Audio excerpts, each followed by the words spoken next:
Speak no evil.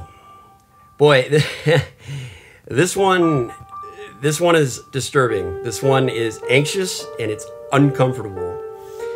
But I liked it. I'm gonna tell you why, spoiler free, but I'm also gonna give you some insight into the Danish culture. I watched this movie with my wife, who was born in Denmark. She spent her younger years growing up in Denmark until they moved to the United States. But she noticed a few things that they actually kept true to life with the way the Danish people, or at least most Danish people, interact with other people. And it's just very interesting and insightful. I think if you know these things, again, no spoilers, but if you know these things, it'll kind of make you enjoy the movie a little bit more, because it'll kind of maybe answer some questions as to what exactly this Danish family is thinking sometimes. And stick around to the end of this video, because I have a few thoughts on the Scandinavian horror scene, just a few trends that I'm noticing that you might find interesting. And Daniel, if you are watching, stick around to the end, because one of the movies you recommended to me, which I watched, and I'm going to talk a little bit about at the end as well. So welcome back, all my fellow horror film fans. I'm Mike C, and welcome into the Chrono Cabin.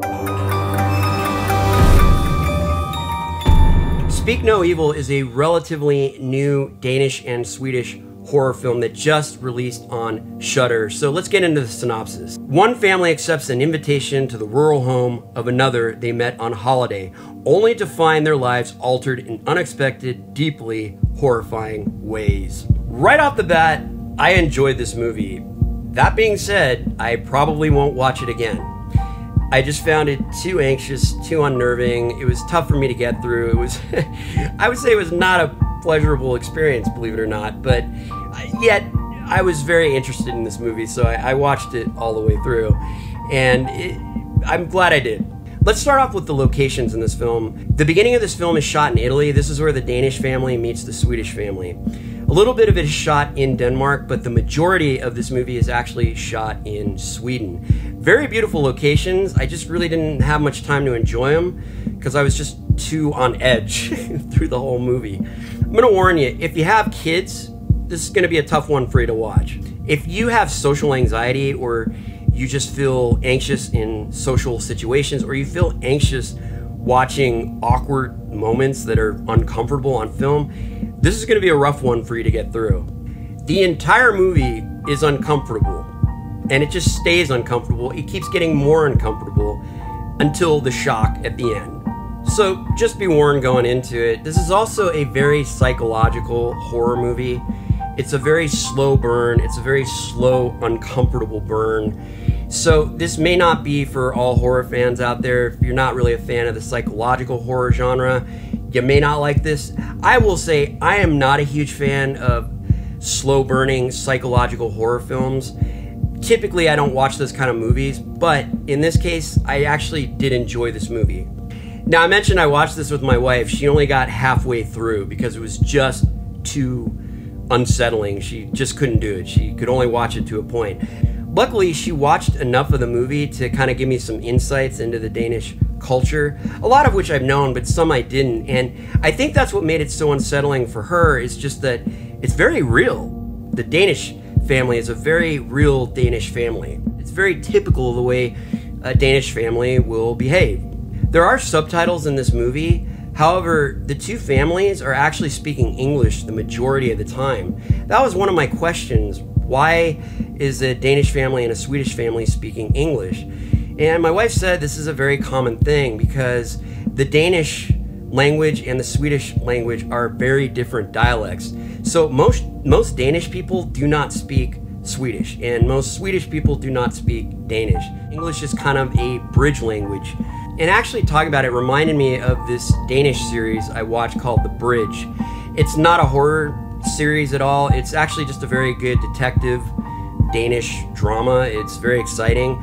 But you have Danish detectives that are working with Swedish detectives to solve a mystery. Hence it's called The Bridge, because they're always traveling the bridge between Denmark and Sweden. But I remember there was one scene where the Danish detective met one of the Swedish detectives, and the Swedish detective was really surprised when the Danish detective was speaking Swedish. And again, it's just kind of another very real-to-life aspect of this movie. Another little interesting fact, kind of near the beginning when the Danish family receives the invitation to go visit this Swedish family, they are talking about just driving out, and one of the lines they said was, well, we've already flown twice this year, so meaning that they can just drive to this location. I was asking my wife, well, what does that have to do with anything? Why would they care about flying twice a year? Well, the reason is that Danish people like to travel, okay? So that's why they're so willing to go visit these people in Sweden, but they can drive there.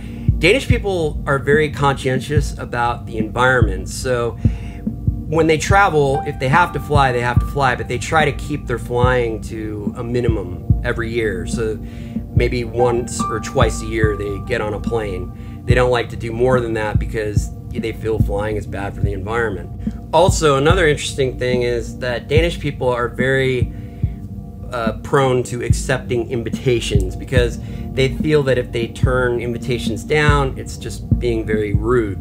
So again, this will kind of put you a little more into the mindset of why these people are just kind of going to meet up with this random family for a weekend that they really don't know that well.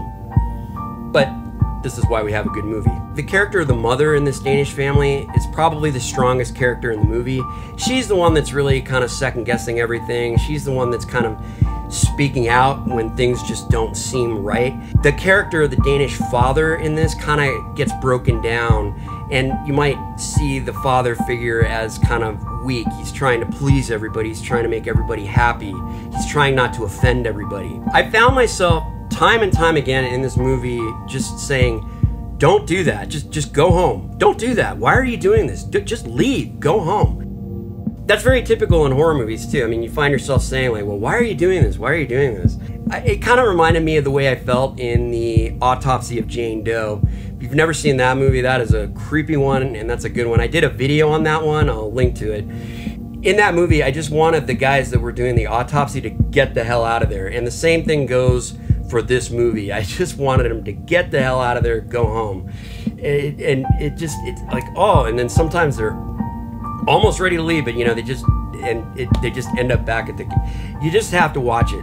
I really enjoyed the music in this movie. The composer did something really interesting. Kind of near the beginning of the movie, when the Danish family is just hanging out in their apartment, they're just making coffee, they're just hanging around talking. There's nothing uncomfortable happening, there's nothing anxious happening. It's a very calm scene, but the music is very unnerving.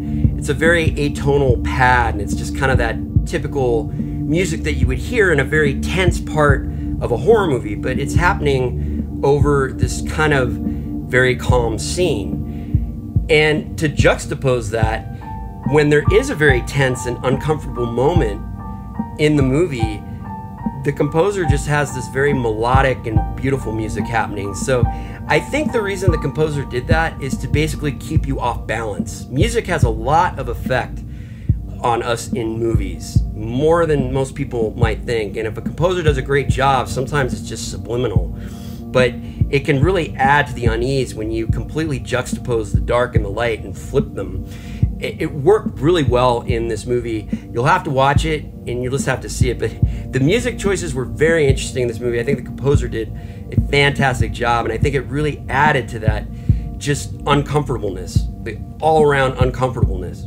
Now, the downside, there's a couple things in this movie that kind of bothered me plot-wise. In fact, one of the scenes that really was confusing to me is the scene that basically leads up to the final scene in the movie. I felt like there was kind of a hole in the plot. I just didn't get it. I kind of had some questions. Also, too, I think there's a few places where they could have filled in a little bit of plot holes, so to speak. But overall, it really was an entertaining movie to watch. I mean, it was one of those that had me biting my nails, even though I don't bite my nails, it's just figure of speech, but if you do bite your nails, you're gonna be biting them quite a bit. I don't know why I like doing that to myself, but I won't do it again. Finally, I'm starting to notice a bit of a trend in these Scandinavian horror movies.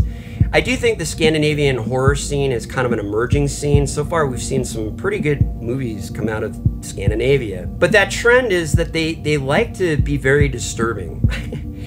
Most of the Scandinavian films I've seen so far are all very disturbing. They're all very uncomfortable, and yes, they're all very anxious. I don't know how many times I've said anxious in this video, but to say it makes you anxious is to put it lightly. Now, if you look at a movie like Midsommar, that was a very anxious film, and it was a very disturbing film. In fact, if you liked Midsommar, you will probably like this movie. Also, Daniel, one of my subscribers, Daniel, recommended that I watch a movie called The Innocents. Now, I did watch this, and I'm mentioning it right now because it's currently on Shudder. It just came to Shudder. I actually had to rent it when I watched it, but now you can watch it if you have Shudder. I do recommend this one. This is another very disturbing film that really kind of just makes you uncomfortable as you're watching it. Bit of a different film. I liked it a lot, and Daniel, if you like The Innocents, you may very well like this movie as well. Kind of hard to say because they are two different movies. The Innocents, it kind of errs on the supernatural side, and this movie has no supernatural elements to it. But still, I think if you enjoyed the way The Innocents makes you kind of feel uncomfortable and you enjoyed that ride, then I think you will enjoy Speak No Evil. Bravo to the Scandinavian horror genre. I don't really see them going the route of supernatural. I could be wrong in that, but they tend to like to do these very unnerving social type movies where society kind of breaks down in a way, or at least the social barriers that we have between us where we're trying to make everyone happy, that all kind of breaks down and you just get uncomfortable. Anyway, fun movie. Hope you guys enjoy it. If you like this video, please give me a thumbs up. Or you can give me a thumbs down, that's fine, I understand. If you like my videos, please subscribe. And of course, you can always ring that bell for future notifications whenever I release new content. Until then, everyone, keep watching those horror movies, and I will see you soon.